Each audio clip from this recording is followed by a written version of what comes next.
আরে বাবা, যতই কোটিপতি হোক না কেন, মৃত্যু একদিন নিতেই হবে। তাই আগে থেকে রাস্তা খুঁজে নেওয়া দরকার। কর্ম করো, ধর্ম করো।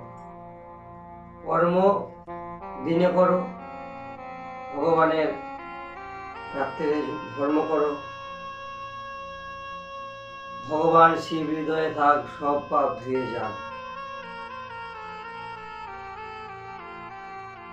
সকাল করে উঠে ভগবান শিবকে আরাধনা করুন। ভগবান শিবের শিবলিঙ্গ থাকলে স্নান করান, বেলপাতা ফুল দেন। ধীরে ধীরে দেখবেন সব বাধা দূর হয়ে যাবে।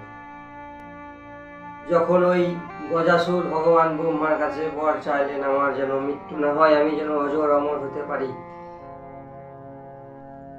ভগবান ব্রহ্মা বললেন, এই জগতে দেবতা ছাড়া কেউ অজর অমর হতে পারে না, তুমি অন্য কোনো বর চেয়ে নাও।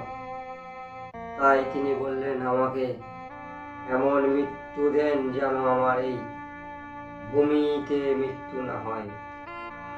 তাই ভগবান ব্রহ্মা তথাস্তু বলে চলে গেলেন।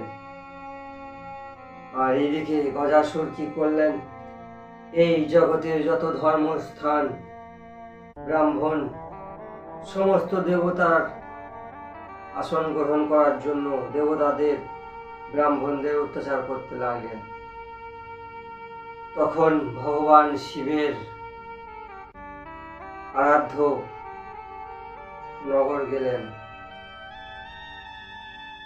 সেখানে ভগবান শিব রাগ ক্রোধ বসে ওই গজাসুরকে ত্রিশূল ঢুকিয়ে ঠাড়ো করে দিলেন।